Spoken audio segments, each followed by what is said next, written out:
सर्वांना सप्रेम नमस्कार। जय शिवराय, जय भीम, जय महाराष्ट्र।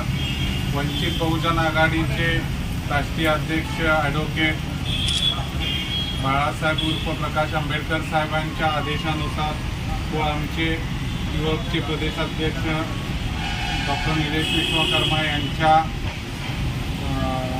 आदेशाने वंचित बहुजन आघाडीची सांगली जिल्ह्याची युवकांचे कार्यकारिणी आज साहेबांनी डिक्लेअर केली आहे। तरी मी सर्व नूतन पदाधिकाऱ्यांचे अभिनंदन करतो।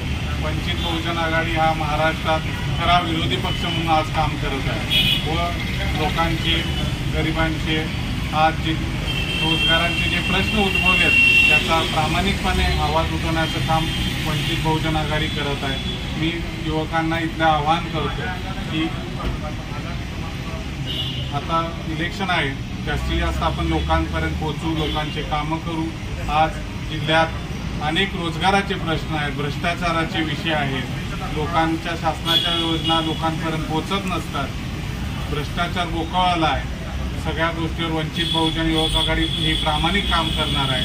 तसेच मी आज झालेल्या स्वप्नील खांडेकर म्हणून दक्षिणचे जिल्हाध्यक्षपदी निवड झाली आहे त्यांचे अभिनंदन करतो व त्यांच्या पुढील वाटचाली शुभेच्छा देतो। जय भीम, जय शिवराय, जय महाराष्ट्र।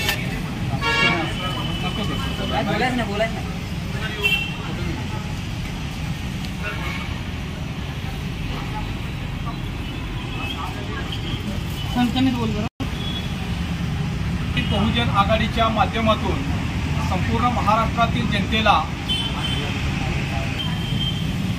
वंचित बहुजन आघाडीच्या माध्यमातून संपूर्ण महाराष्ट्राला आदरणीय प्रकाशदादा बाळासाहेब आंबेडकरांनी एक पर्याय दिलेला आहे। युवकांना, पीडितांना, विद्यार्थ्यांना, कष्टकऱ्यांना, शेतकऱ्यांना, बेरोजगारांना न्याय मिळवून देण्यासाठी वंचित बहुजन आघाडी संपूर्ण महाराष्ट्रभर काम करत आहे आणि या वंचित बहुजन आघाडीचे युवक जिल्हाध्यक्षपदी आज माझी या ठिकाणी निवड करण्यात आलेली आहे।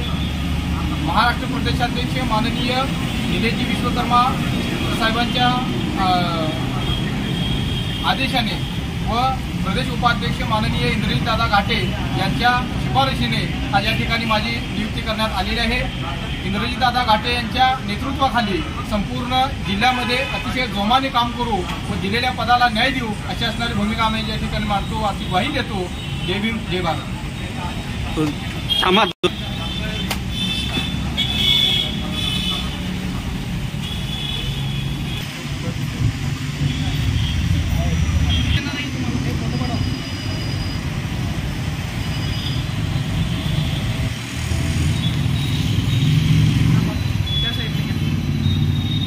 त्या साईडने घेतले थांबा तसं थांबा।